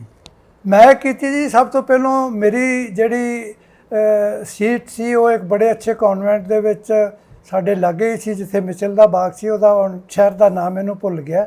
ਉਹਦੇ ਵਿੱਚ ਸਾਡੀਆਂ ਸੀਟਾਂ ਉਹਨਾਂ ਨੇ ਬੁੱਕ ਕਰਾਈਆਂ ਸਨ, ਪਰ ਪਾਰਟੀਸ਼ਨ ਤੋਂ ਹਾਲਾਤਾਂ ਨੇ ਇੱਕ ਇਹੋ ਜਿਹਾ ਮੋੜ ਲਿਆ ਕਿ ਉਹਨਾਂ ਸਕੂਲਾਂ ਦੇ ਬਾਰੇ ਅਸੀਂ ਸੋਚ ਵੀ ਨਹੀਂ ਸਨ ਸਕਦੇ। ਤੋ ਇਸ ਕਰਕੇ ਅਸੀਂ ਟਾਂਡਾ ਉੜਮੁੜ ਮੇਰੇ ਨਾਨਾ ਜੀ ਦੀ ਜ਼ਮੀਨ ਸੀ, ਕਿਉਂਕਿ ਉਹਨਾਂ ਦਾ ਮੇਰੇ ਮਦਰ ਨਾਲ ਬਹੁਤ ਪਿਆਰ ਸੀ। ਉਹਨਾਂ ਸ਼ੁਰੂ 'ਚ ਸਾਨੂੰ ਪ੍ਰੋਟੈਕਟ ਕੀਤਾ ਕਿ ਮੇਰੀ ਧੀ ਮੇਰੇ ਕੋਲ ਰਹੇਗੀ, ਔਰ ਉਹਨਾਂ ਨੂੰ ਉੱਥੇ 100 ਏਕੜ ਜ਼ਮੀਨ ਉੜਮੁੜ ਦੇ ਵਿੱਚ ਜਿਹੜੀ ਹੋਈ ਸੀ। ਅਤੇ ਆਪਣੀ ਜਿਹੜੀ ਐਜੂਕੇਸ਼ਨ ਸੀ ਮੈਂ ਉਹ ਉੜਮੁੜ ਦੇ ਪ੍ਰਾਇਮਰੀ ਸਕੂਲ ਦੇ ਵਿੱਚ, ਜਿੱਥੇ ਪਠਾਣਾ ਦੀ ਗੜੀ ਹੈ। ਹਾਂ ਬਿਲਕੁਲ ਬਿਲਕੁਲ। ਔਰ ਮੈਂ ਉਹ ਟੱਠੀਆਂ ਉਹ ਇਮਾਰਤਾਂ ਵੇਖੀਆਂ ਅਤੇ ਬਹੁਤ ਸਾਰੇ ਖੋਲੇ ਮੈਂ ਉੜਮੁੜ ਦੇ ਵਿੱਚ ਵੇਖੇ। ਉਦੋਂ ਮੇਰਾ ਜਿਹੜਾ ਇੱਕ ਬੱਚੇ ਦਾ ਦਿਮਾਗ ਹੈ ਉਹ ਇਹਨਾਂ ਚੀਜ਼ਾਂ 'ਤੇ ਕੰਮ ਨਹੀਂ ਕਰਦਾ। ਮੈਂ ਕਰ ਬਹੁਤ ਵਾਰੀ ਸੋਚਦਾ ਸਾਂ ਕਿ ਇਹਨਾਂ ਵਸਦੇ ਰਸਦੇ ਘਰਾਂ ਨੂੰ ਲੋਕ ਤੇ ਉਜੜੇ ਨੇ, ਮਗਰ ਇਹਨਾਂ ਮਕਾਨਾਂ ਨੂੰ ਕੌਣ ਉਜਾੜ ਗਿਆ। ਵਾਹ। ਫਿਰ ਤੁਸੀਂ ਲਾਹੌਰ ਬਾਰੇ ਮੇਰੇ ਮਦਰ ਮੈਨੂੰ ਦੱਸਦੇ ਹੁੰਦੇ ਸਨ, ਔਰ ਬਹੁਤ ਸਾਰੀਆਂ ਜਿਹੜੀਆਂ ਲੀਡਿੰਗ ਫੈਮਿਲੀ ਸਨ, ਕਿਉਂਕਿ ਮੇਰੇ ਮਦਰ ਇੱਕ ਅੱਛੇ ਪਰਿਵਾਰ 'ਚ ਸਨ, ਔਰ ਬਹੁਤ ਸਾਰੇ ਜਿਹੜੇ ਪਿੰਡ ਸਨ ਉਹਨਾਂ ਦੇ ਨਾਲ ਸਰਦਾਰ ਫੈਮਿਲੀਜ਼ ਦੇ ਨਾਲ ਉਹਨਾਂ ਦੀਆਂ ਰਿਸ਼ਤੇਦਾਰੀਆਂ ਸਨ, ਅਤੇ ਉਹ ਬਹੁਤ ਸਾਰੇ ਪਿੰਡਾਂ ਦੇ ਨਾਂ ਵੀ ਲੈਂਦੇ ਹੁੰਦੇ ਸਨ। ਔਰ ਉਹਨਾਂ ਵਿੱਚੋਂ ਬਹੁਤ ਸਾਰੇ ਪਿੰਡ ਜਿਵੇਂ ਪੜਾਣਾ ਸੀ, ਪੜਾਣਾ ਵਿੱਚ ਉਹ ਭਾਵੇਂ ਉਹਨਾਂ ਦੇ ਰਿਸ਼ਤੇਦਾਰ ਨਹੀਂ ਸਨ, ਉਹਨਾਂ ਦੇ ਫੁੱਫੜ ਜੀ ਸਨ ਉਸ ਪਿੰਡ ਦੇ ਵਿੱਚ, ਮਗਰ ਪੜਾਣਾ ਪਿੰਡ ਜਿਹੜਾ ਐਕਚੁਅਲੀ ਉਹ ਸਰਦਾਰ ਸਰਦੂਲ ਸਿੰਘ ਸਨ, ਜਿਨ੍ਹਾਂ ਨੇ ਕਿ ਉਸ ਪਿੰਡ ਦੇ ਉਹ ਸਰਦਾਰ ਸਨ। ਮਗਰ ਜਿਹੜੇ ਬੀਬੀ ਦੇ ਮੇਰੇ ਫੁੱਫੜ ਜੀ ਸਨ ਉਹ ਵੀ ਇੱਕ ਬਹੁਤ ਐਜੂਕੇਟਡ ਫੈਮਿਲੀ ਸੀ। ਉਹਨਾਂ ਦੇ ਛੋਟੇ ਬ੍ਰਦਰ ਜਿਹੜਾ ਤਰਾਈ ਸਟੇਟ ਫਾਰਮ ਸੀ, ਉਹਨਾਂ ਨੇ ਉੱਥੇ ਜਾ ਕੇ ਉਹਦੇ ਮੈਨੇਜਰ ਵੀ ਰਹੇ, ਜਿਹੜਾ ਕਿ 12-14 ਹਜ਼ਾਰ ਏਕੜ ਦੇ ਵਿੱਚ ਸੀ ਆਪਣਾ ਡਿਸਟ੍ਰਿਕਟ ਨੈਨੀਤਾਲ ਦੇ ਵਿੱਚ। ਔਰ ਹੋਰ ਵੀ ਉਹ ਬਹੁਤ ਸਾਰੇ ਲੋਕ ਜਿਹੜੇ ਸਨ ਉਹ ਬੜੇ ਅੱਛੇ ਹਾਈਲੀ ਐਜੂਕੇਟਡ ਸਨ। ਘਵਿੰਡ ਸੀ, ਹਾਂਜੀ, ਔਰ ਇਸੇ ਤਰ੍ਹਾਂ ਠੇਠਰ ਸੀ, ਠੇਠਰ ਦੇ ਸਰਦਾਰ ਜਨਮੇਜਾ ਸਿੰਘ ਸਨ। ਔਰ ਨੀਏ ਕੇ ਸੀ, ਜਿਵੇਂ ਕੈਪਟਨ ਸ਼ੇਰ ਸਿੰਘ ਹੋਰਾਂ ਦੀ ਬਹੁਤ ਸਾਰੀ ਜਿਹੜੀ ਔਲਾਦ ਸੀ ਉੱਥੇ। ਭੰਬੇ ਵੀ ਸੀ। ਇਹ ਲੋਕ ਵੀ ਬਹੁਤ ਅੱਛੀ ਜ਼ਮੀਨ ਦੇ। ਫਿਰ ਇਸ ਲਾਹੌਰ ਦੇ ਵਿੱਚ ਤਾਂ ਨਹੀਂ ਸਨ। ਸਰਦਾਰ ਮੰਗਲ ਸਿੰਘ ਸ਼ੇਰੇਕੋਟ, ਉਹ ਵੀ 11-12 ਹਜ਼ਾਰ ਏਕੜ ਜ਼ਮੀਨ ਦੇ ਮਾਲਕ ਸਨ। ਉਹ ਵੀ ਮਾਨ ਫੈਮਿਲੀ ਜਿਹੜੀ ਸੀ, ਮਗਰ ਇਹ ਮਾਨਾ ਵਾਲੇ ਦੇ ਨਹੀਂ ਸਨ ਜਿਹੜੇ ਸਰਦਾਰ ਮੰਗਲ ਸਿੰਘ ਸ਼ੇਰੇਕੋਟ ਸਨ। ਇਹਨਾਂ ਦਾ ਮੇਨ ਪਿੰਡ ਜਿਹੜਾ ਜ਼ਮੀਨ 'ਤੇ ਇਹਨਾਂ ਦੀ 2-3 ਪਿੰਡਾਂ 'ਚ ਸੀ, ਮਗਰ ਜਿਹੜਾ ਮੇਜਰ ਚੰਕ ਸੀ ਉਹ ਵੀ ਇਹਨਾਂ ਦਾ ਸ਼ੇਰੇਕੋਟ ਸੀ। ਜੀ ਜੀ। ਹੋਰ ਕਿੰਨੇ ਕੁ ਪਰਿਵਾਰ ਤੁਹਾਨੂੰ ਯਾਦ ਆ ਜਿਹੜੇ ਇੱਧਰ ਆ ਕੇ ਵੀ ਕੋਈ ਜਿਨ੍ਹਾਂ ਨੇ ਆਪਣੇ ਨਾਂ ਵਗੈਰਾ ਕਮਾਇਆ ਹੋਵੇ? ਹੁਣ ਮੈਂ ਪਿਛਲੇ ਦਿਨ ਹੀ ਇੱਕ ਵੀਡੀਓ ਵੇਖੀ ਸੀ, ਉਸ ਪਿੰਡ ਦਾ ਨਾਂ ਤੇ ਮੈਨੂੰ ਯਾਦ ਨਹੀਂ, ਜਿਹੜੇ ਮਗਰ ਉਹ ਚੂਣੀਆਂ ਤਹਿਸੀਲ ਦਾ ਪਿੰਡ ਸੀ। ਜਿਹੜੇ ਵਾਈਸ ਚਾਂਸਲਰ, ਜਿਹੜੇ ਇਸ ਵੇਲੇ ਚਾਂਸਲਰ ਨੇ ਚੰਡੀਗੜ੍ਹ ਯੂਨੀਵਰਸਿਟੀ ਦੇ, ਉਹਨਾਂ ਦੀ ਇੱਕ ਦਿਨ ਇੰਟਰਵਿਊ ਵੇਖੀ ਸੀ, ਅਤੇ ਉਹ ਵੀ ਉਹਨਾਂ ਨੇ ਆ ਕੇ ਬੜਾ ਪ੍ਰੋਗਰੈਸ ਕੀਤਾ। ਵੈਸੇ ਜ਼ੀਰਾ ਤਹਿਸੀਲ ਦੇ ਵਿੱਚ ਉਹਨਾਂ ਉਲੇਖ ਕੀਤਾ ਸੀ ਕਿ ਰਸੂਲਪੁਰ ਦੇ ਵਿੱਚ ਸਾਨੂੰ ਜ਼ਮੀਨ ਅਲਾਟ ਹੋਈ ਸੀ, ਔਰ ਮੈਨੂੰ ਬੜੀ ਖੁਸ਼ੀ ਹੋਈ ਕਿ ਸਾਡੇ ਲਾਹੌਰ ਦੇ ਲੋਕ, ਉਹਨਾਂ ਨੇ ਇੱਕ ਚੀਜ਼ ਕਹੀ ਸੀ ਕਿ ਲਾਹੌਰੀਏ ਦੇ ਵਿੱਚੋਂ ਬਾਕੀ ਸਾਰੇ ਭੂਤ ਕੱਢੇ ਜਾ ਸਕਦੇ ਨੇ, ਮਗਰ ਲਾਹੌਰੀਏ ਦਾ ਜਿਹੜਾ ਭੂਤ ਹੈ ਉਹ ਅੱਜ ਤੱਕ ਕੋਈ ਵੀ ਇਮਾਨਦਾਰੀ ਉਹਨਾਂ ਦੇ ਵਿੱਚੋਂ ਨਹੀਂ ਕੱਢ ਸਕਿਆ। ਔਰ ਮੈਨੂੰ ਬੜੀ ਖੁਸ਼ੀ ਹੋਈ ਕਿ ਏਡੀ ਵੱਡੀ ਯੂਨੀਵਰਸਿਟੀ ਉਹਨਾਂ ਨੇ ਆਪਣੇ ਇਨੀਸ਼ੀਏਟਿਵ 'ਤੇ ਬਣਾਈ ਹੈ। ਔਰ ਇਸ ਤੋਂ ਇਲਾਵਾ ਵੀ ਕਈ ਇਹੋ ਜਿਹੀਆਂ ਫੈਮਿਲੀਜ਼ ਨੇ। ਪ੍ਰੋਬਲਮ ਇਹ ਹੈ ਕਿ ਜਦੋਂ ਅਸੀਂ ਉੱਥੋਂ ਆਏ ਹਾਂ, ਉਸ ਤੋਂ ਬਾਅਦ ਅਸੀਂ ਲੋਕ ਜਿੱਥੇ ਜਿੱਥੇ ਵੀ ਸਾਨੂੰ ਜ਼ਮੀਨ ਮਿਲੀ ਅਸੀਂ ਉੱਥੇ ਖਿੰਡਰ ਗਏ ਤੇ ਉਹ ਜਿਹੜੀ ਇੰਟੈਗ੍ਰੇਸ਼ਨ ਸੀ ਉਹਨੂੰ ਬਹੁਤ ਵੱਡੀ ਸੱਟ ਵੱਜੀ। ਔਰ ਅੱਜ ਵੀ ਮੈਨੂੰ ਇਹਨਾਂ ਫੈਮਿਲੀਜ਼ ਦੇ ਜਿਹੜੇ ਆ ਕਿ ਮੇਰੀ ਇਸ ਇੰਟਰਵਿਊ ਨੂੰ ਵੇਖਣ ਤੇ ਉਹ ਮੇਰਾ ਟੈਲੀਫੋਨ ਨੰਬਰ ਧਾਮੀ ਸਾਹਿਬ ਤੋਂ ਲੈ ਸਕਦੇ ਨੇ। ਮੈਂ ਚਾਹੁੰਦਾ ਕਿ ਅੱਜ ਵੀ ਅਸੀਂ ਉਹ ਜਿਹੜੀ ਇੰਟੈਗ੍ਰੇਸ਼ਨ ਸੀ ਉਹਨੂੰ ਸੁਰਜੀਤ ਕਰੀਏ ਤੇ ਜਿਹੜੇ ਸਾਡੇ ਉਹ ਸੁਪਨੇ ਨੇ ਆਉਣ ਵਾਲੇ ਟਾਈਮ ਦੇ ਵਿੱਚ ਉਹਨਾਂ ਨੂੰ ਸਾਕਾਰ ਕਰ ਸਕੀਏ। ਜੀ, ਤੁਸੀਂ ਅੱਜ ਵੀ ਚਾਹੁੰਦੇ ਆ ਪੌਣੀ ਸਦੀ ਬਾਅਦ ਜੀ ਕਿ ਜਿਹੜੇ ਲਾਹੌਰੀਏ ਫਿਰ ਜੁੜਨ, ਹਾਂਜੀ ਤੇ ਲਾਹੌਰ ਹੋਣ ਦਾ ਜਿਹੜਾ ਜਾਂ ਲਾਹੌਰੀਏ ਹੋਣ ਦਾ ਜਿਹੜਾ ਮਾਣ ਆ, ਜੀ ਤੁਸੀਂ ਹੁਣ ਇਸ ਵੇਲੇ ਪੁਆਧ ਦੇ ਮੋਹਾਲੀ ਸ਼ਹਿਰ ਦੇ ਇੱਕ ਕਹਿ ਲਓ ਫੇਸ 'ਚ ਰਹਿੰਦੇ ਆ, ਹਾਂਜੀ। ਪਰ ਇੱਕ ਅਹਿਸਾਸ ਨਾਲ ਤੁਰਦਾ ਰਹਿੰਦਾ ਯਾਰ ਅਸੀਂ ਲਾਹੌਰੀਏ ਆ। ਵੇਖੋ ਜੀ, ਜੋ ਖੁਸ਼ਕੀ ਮੈਂ ਪੁਆਧ ਦੇ ਇਲਾਕੇ 'ਚ ਵੇਖੀ ਹੈ ਮੈਨੂੰ ਕਿਤੇ ਦੁਨੀਆ 'ਚ ਵੇਖਣ ਨੂੰ ਨਹੀਂ ਮਿਲ ਸਕਦੀ, ਕਿਉਂਕਿ ਇੱਕ ਤਾਂ ਇਹਨਾਂ ਦੇ ਦਿਲ ਵਿੱਚ ਇਲਾਸਟਿਕ ਨਾਂ ਦੀ ਕੋਈ ਚੀਜ਼ ਨਹੀਂ। ਇਹ ਦੂਸਰੇ ਬੰਦੇ ਨੂੰ ਅਕੋਮੋਡੇਟ ਨਹੀਂ ਕਰ ਸਕਦੇ। ਨਾਲੇ ਇਹ ਪਹਿਲੋਂ ਖਮਾਣੋਂ ਜਾ ਕੇ ਮੈਂ ਕੋਈ ਇਹਨਾਂ ਦੇ ਉੱਤੇ ਦੂਸ਼ਣ ਨਹੀਂ ਲਾ ਰਿਹਾ, ਕਿਉਂਕਿ ਇਹਨਾਂ ਜ਼ਮੀਨਾਂ ਦਾ ਪਾਣੀ ਬਹੁਤ ਡੂੰਘਾ ਸੀ। ਇੱਥੇ ਲੋਕ ਆਮ ਜਿਹੜੇ ਨੇ ਵੱਡੇ ਵੱਡੇ ਸਰਦਾਰ ਉਹ ਸੂਰ ਦਾ ਸ਼ਿਕਾਰ ਖੇਡਣ ਆਉਂਦੇ ਸਨ ਤੇ ਉਹਦੇ ਵਿੱਚ ਇਹਨਾਂ ਨੂੰ ਆਮਦਨ ਹੋ ਜਾਂਦੀ ਸੀ। ਬਾਕੀ ਇਸ ਇਲਾਕੇ 'ਚ ਅੰਬਾਂ ਦੇ ਬਾਗ ਬਹੁਤ ਸਨ। ਉਹ ਅੰਬੀਆਂ ਜਿਹੜੀਆਂ ਇਹ ਮੈਂ ਬਿਲਕੁਲ ਉਹਨਾਂ ਦੀ ਇਕਨੋਮਿਕ ਮੈਂ ਉਹਨਾਂ ਦਾ ਹਾਸਲ ਨਹੀਂ ਕਰ ਸਕਿਆ, ਮਗਰ ਜੋ ਸਦਾਕਤ ਹੈ ਚੰਡੀਗੜ੍ਹ ਬਣਨ ਤੋਂ ਬਾਅਦ ਇਸ ਇਲਾਕੇ ਨੇ ਬੜਾ ਪ੍ਰੋਗਰੈਸ ਕੀਤਾ, ਕਿਉਂਕਿ ਇਹਨਾਂ ਨੂੰ ਜਿਹੜੀ ਵੀ ਨੌਕਰੀ ਮਿਲੀ ਇਹ ਨੌਕਰੀ ਪੇਸ਼ਾ ਇਨਸਾਨ ਸਨ। ਔਰ ਇਹ ਅੰਬਾਲਾ ਜਿਹੜਾ ਡਿਸਟ੍ਰਿਕਟ ਸੀ ਇੱਕ ਬਹੁਤ ਵੱਡਾ ਡਿਸਟ੍ਰਿਕਟ ਸੀ। ਇਹ ਲੋਕ ਜਿਹੜੇ ਇੱਥੋਂ ਦੇ ਸਨ ਉਹ ਜ਼ਿਆਦਾ ਆਪਣੀ ਨੌਕਰੀ ਕਰਦੇ ਸਨ, ਨੌਕਰੀ ਪੇਸ਼ਾ ਸਨ ਤੇ ਇਹਨਾਂ ਨੂੰ ਕੋਈ ਮਾਲੀ ਬਣ ਗਿਆ, ਜੋ ਵੀ ਜਿੰਨੀ ਵੀ ਜਿਸ ਦੀ ਪੜ੍ਹਾਈ ਸੀ ਉਸ ਯੋਗਤਾ ਦੇ ਹਿਸਾਬ ਨਾਲ ਉਹਨਾਂ ਨੂੰ ਬਹੁਤ ਫਾਇਦਾ ਮਿਲਿਆ। ਉਸ ਤੋਂ ਬਾਅਦ ਜਦੋਂ ਅਟਾਵਾ ਵਾਲਿਆਂ ਨੇ ਇਹਨੂੰ ਲੜਿਆ ਕੇਸ ਨੂੰ ਤੇ ਇਹਨਾਂ ਦਾ ਲਾਲ ਡੋਰਾ ਸਕੀਮ ਦੇ ਨਾਲ ਜਿਹੜੇ ਸੈਕਟਰ ਬਾਅਦ 'ਚ ਬਣੇ ਜਾਂ ਮੁਹਾਲੀ ਬਣਿਆ ਉਹਦੇ 'ਚ ਇਹਨਾਂ ਨੂੰ ਅੱਛੀ ਕੰਪਨਸੇਸ਼ਨ ਜ਼ਮੀਨਾਂ ਦੀ ਮਿਲ ਗਈ, ਮਗਰ ਸੋਚ ਉਸ ਹਿਸਾਬ ਨਾਲ ਇਹਨਾਂ ਦੀ ਜਿਹੜੀ ਉਹ ਮੈਂ ਨਹੀਂ ਸੋਚਦਾ ਕਿ ਸੋਚ ਦੇ ਵਿੱਚ ਕੋਈ ਜ਼ਿਆਦਾ ਵਾਧਾ ਹੋਇਆ। ਆਉਣ ਵਾਲੇ ਲੋਕ ਨੇ ਜਿਹੜੇ ਬੱਚੇ ਇਹਨਾਂ ਦੇ ਉਹ ਅੱਛੇ ਐਜੂਕੇਸ਼ਨ ਇੰਸਟੀਟਿਊਸ਼ਨ 'ਚ ਪੜ੍ਹ ਰਹੇ ਨੇ, ਕਿਉਂਕਿ ਬੰਜਰ ਜ਼ਮੀਨਾਂ ਵੀ ਆਬਾਦ ਹੁੰਦੀਆਂ ਨੇ ਔਰ ਜ਼ਰਖੇਜ਼ ਬਣਦੀਆਂ ਨੇ। ਸੋ ਇਸ ਕਰਕੇ ਮੈਂ ਕਾਮਨਾ ਕਰਨਾ ਕਿ ਜਿਹੜਾ ਆਉਣ ਵਾਲਾ ਭਵਿੱਖ ਹੈ ਜਿਹੜਾ ਉਹ ਜਿਹੜੀਆਂ ਨੂੰ ਅੱਛੀ ਕੰਪਨਸੇਸ਼ਨ ਮਿਲੀ ਹੈ ਉਹ ਨਸ਼ਿਆਂ ਵਿੱਚ ਜ਼ਿੰਦਗੀ ਨੂੰ ਗਵਾਉਣ ਦੀ ਬਜਾਏ ਸਿੱਧੇ ਪਾਸੇ ਲਾਉਣ, ਜਿਹਦੇ ਵਿੱਚ ਪੰਜਾਬ ਦੀ ਸਟੇਟ ਦਾ ਵੀ ਭਲਾ ਹੋਵੇ ਤੇ ਹੋਰ ਖੁਸ਼ਹਾਲੀ ਹੋਵੇ। ਹਾਂਜੀ ਸਿੱਧੂ ਸਾਹਿਬ, ਇੱਕ ਗੱਲ ਤਾਂ ਹੈ ਥੋੜ੍ਹੀ ਹਟ ਕੇ ਗੱਲ ਆ ਜੀ ਕਿ ਬਿਨਾਂ ਸ਼ੱਕ ਤਰੱਕੀ ਕੀਤੀ ਇਸ ਇਲਾਕੇ ਨੇ ਜੀ, ਪਰ ਦੇਖੋ ਪਿੰਡ ਵੀ ਗਵਾਚ ਗਏ, ਪਹਿਚਾਣਾਂ ਖੁਰ ਗਈਆਂ ਜੀ। ਆਮ ਬਖੂ ਹੋਰ ਯੂਨੀਵਰਸਿਟੀ ਦੇ ਵਿੱਚ ਇੱਕ ਬਜ਼ੁਰਗ ਘਾਹ ਖੋਤਣ ਆਉਂਦਾ ਹੁੰਦਾ ਸੀਗਾ ਜੀ ਜੀ, ਜਦੋਂ ਅਸੀਂ ਪੜ੍ਹਦੇ ਹੁੰਦੇ ਸੀ ਜੀ, ਹਸਨ ਦੀ ਨਾਂ ਸੀ ਉਹਦਾ ਜੀ। ਉਹ ਦਾਦਾ ਹੁੰਦਾ ਸੀ ਕਿ ਸੰਧੂਆਂ ਦੀ ਜ਼ਮੀਨ ਸੀ, ਇੱਥੇ ਖੂਹ ਹੁੰਦਾ ਸੀ ਜੀ, ਇੱਥੇ ਉਹ ਬਜ਼ੁਰਗ ਹਲਟ ਗਿੜਦਾ ਸੀ ਜੀ। ਮਤਲਬ ਇਹ ਜੜ੍ਹਾਂ ਤੋਂ ਇੱਕ ਵਾਰੀ ਉਖੇੜ ਵੀ ਦਿੱਤੇ ਇਸ ਤਰੱਕੀ ਨੇ। ਇਹਨਾਂ ਨੂੰ ਅਖੇੜਾ ਜਿਹੜਾ ਜੀ ਉਹ ਬਾਅਦ 'ਚ ਲੱਗਾ, ਮਗਰ ਜਿਹੜਾ ਇਹਨਾਂ ਨੂੰ ਅਖੇੜਾ ਲੱਗਾ ਇਹ ਸਾਡੇ ਅਖੇੜੇ ਨਾਲੋਂ ਵੀ ਭੈੜਾ ਸਮਝਾਂਗਾ ਮੈਂ ਜੀ, ਕਿਉਂਕਿ ਜਿਹੜੀ ਜ਼ਮੀਨ ਹੁੰਦੀ ਹੈ ਉਹ ਜੱਟ ਦੀ ਜੜ ਹੁੰਦੀ ਹੈ। ਜਦੋਂ ਤੁਸੀਂ ਉਸ ਜੜ ਨਾਲੋਂ ਅਸਾਂ ਦੂਸਰਾ ਜਿਹੜੇ ਜੱਟ ਨੇ ਇਹਨਾਂ ਦੀਆਂ ਜੇਬਾਂ ਕੋਈ ਬਹੁਤੀਆਂ ਨਹੀਂ ਭਰੀਆਂ ਹੁੰਦੀਆਂ। ਮੈਜੋਰਿਟੀ ਜਿਹੜੇ ਬਤਾਤ ਲੋਕ ਨੇ ਇਹਨਾਂ ਨੇ ਪੈਸੇ ਦਾ ਮੂੰਹ ਕਦੀ ਕਦੀ ਵੇਖਿਆ ਹੁੰਦਾ ਤੇ ਜਦੋਂ ਕਿਸੇ ਬੰਦੇ ਨੇ ਜ਼ਮੀਨ ਵਿਕ ਕੇ ਉਹਨੂੰ ਕੰਪਨਸੇਸ਼ਨ ਮਿਲਦਾ ਤਾਂ ਉਹ ਸਾਦਾ ਉਪਯੋਗ ਨਹੀਂ ਕਰ ਸਕਦਾ ਕਦੀ ਵੀ, ਉਹ ਨਸ਼ਿਆਂ 'ਚ ਵੜੇਗਾ। ਹਾਂ ਕਈ ਪਰਿਵਾਰ ਹੈ ਨੇ ਜਿਨ੍ਹਾਂ ਦੀ ਸੋਚ ਸਿੱਧੀ ਹੈ, ਜਿਨ੍ਹਾਂ ਦੀ ਸੋਚ ਸਿੱਧੀ ਹੈ ਉਹ ਬਿਲਕੁਲ ਪ੍ਰੋਗਰੈਸ ਕਰਨਗੇ। ਔਰ ਦੂਸਰਿਆਂ ਨੂੰ ਵੀ ਮੇਰਾ ਇਹੋ ਹੀ ਸੰਦੇਸ਼ ਹੈ ਕਿ ਭਈ ਜ਼ਮੀਨ ਤੁਹਾਡੀ ਚਲੀ ਗਈ, ਨੋਟ ਸੜ ਵੀ ਸਕਦੇ ਨੇ, ਨੋਟ ਗਲ ਵੀ ਸਕਦੇ ਨੇ, ਤੁਹਾਨੂੰ ਛਾਪੇ ਵੀ ਪੈ ਸਕਦੇ ਨੇ, ਮਗਰ ਤੁਹਾਡਾ ਜਿਹੜਾ ਅਸਲੀ ਗਹਿਣਾ ਉਹ ਇਲਮ ਹੈ। ਤੁਹਾਡੇ ਇੱਥੇ ਇਹਨਾਂ ਨੇ ਚੰਡੀਗੜ੍ਹ ਯੂਨੀਵਰਸਿਟੀ ਹੈ, ਫਿਰ ਪੰਜਾਬ ਯੂਨੀਵਰਸਿਟੀ ਚੰਡੀਗੜ੍ਹ ਹੈ, ਤੁਹਾਡੇ ਨੂੰ ਜਿੰਨੀਆਂ ਇਹਨਾਂ ਨੇ ਸੁਵਿਧਾਵਾਂ ਤੁਹਾਨੂੰ ਦਿੱਤੀਆਂ ਨੇ ਉਹਨਾਂ ਸੁਵਿਧਾਵਾਂ ਦੇ ਜੇ ਅੰਬ ਦੇ ਬੂਟੇ ਤੁਸੀਂ ਲਾਓਗੇ ਤੇ ਤੁਹਾਡੇ ਕੋਲ ਅੰਬੀਆਂ ਨਹੀਂ ਮੁੱਕਣ ਲੱਗੀਆਂ। ਤੁਹਾਨੂੰ ਫਿਰ ਦੁਬਾਰਾ ਖਮਾਣੋਂ ਮੰਡੀ 'ਚ ਜਾ ਕੇ ਤੁਹਾਨੂੰ ਅੰਬੀਆਂ ਵੇਚਣ ਦੀ ਜ਼ਰੂਰਤ ਨਹੀਂ। ਤੁਹਾਡੇ ਆਪਣੇ ਰੁੱਖ ਦੇ ਉੱਤੇ ਹੀ ਇੰਨੇ ਅੰਬ ਲੱਗ ਜਾਣਗੇ ਕਿ ਤੁਸੀਂ ਦੂਸਰਿਆਂ ਵਾਸਤੇ ਦਾਤੇ ਬਣੋਗੇ। ਜੇ ਤੁਹਾਨੂੰ ਅੱਜ ਕਰੋੜਾਂ 'ਚ ਵੀ ਹੋ, ਤੁਹਾਡੀ ਜ਼ਮੀਨ ਨਹੀਂ, ਜ਼ਮੀਨ ਦਾ ਵਜੂਦ ਹੁੰਦਾ ਹੈ, ਕਰੰਸੀ ਦਾ ਕੋਈ ਵਜੂਦ ਨਹੀਂ ਹੁੰਦਾ। ਉਹ ਅੱਜ ਹੈ ਜਾਂ ਕੱਲ੍ਹ ਨਹੀਂ। ਰਾਤ ਨੂੰ ਹੀ ਕੋਈ ਆ ਜਾਵੇ ਤੁਹਾਡੀ ਸੇਵਾ ਕਰਨ ਅਤੇ ਉਸੇ ਵੇਲੇ ਸਾਰੇ ਨੋਟ ਜਿੰਨੇ ਨੇ ਉਹ ਕੱਢ ਕੇ ਦੇ ਦਿਓਗੇ ਤੁਸੀਂ। ਅਤੇ ਮੇਰਾ ਤੁਹਾਡੇ ਅੱਗੇ ਇਹੋ ਹੀ ਗੁਜ਼ਾਰਿਸ਼ ਹੈ ਕਿ ਭਾਈ ਆਪਣਾ ਜਿਹੜਾ ਇਲਮ ਹੈ, ਇਲਮ ਵਰਗਾ ਕੋਈ ਧਨ ਨਹੀਂ ਹੈਗਾ, ਇਹਨੂੰ ਜਿੰਨਾ ਵਧਾ ਸਕਦੇ ਹੋ ਵਧਾ ਲਓ। ਹਾਂਜੀ ਸਿੱਧੂ ਸਾਹਿਬ, ਇੱਕ ਗੱਲ ਆ ਵੀ ਤੁਹਾਨੂੰ ਬੜੀ ਇੱਕ ਪਹਿਚਾਣ ਆ ਇਲਾਕਿਆਂ ਦੀ, ਅਤੇ ਤੁਸੀਂ ਬੜੀ ਖੁਸ਼ੀ ਹੋਈ ਤੁਸੀਂ ਹੁਸ਼ਿਆਰਪੁਰ ਦੇ ਇੱਕ ਕਸਬੇ ਟਾਂਡੇ ਦੇ ਨੇੜੇ ਪੜ੍ਹੇ ਉੜਮੁੜ 'ਚ।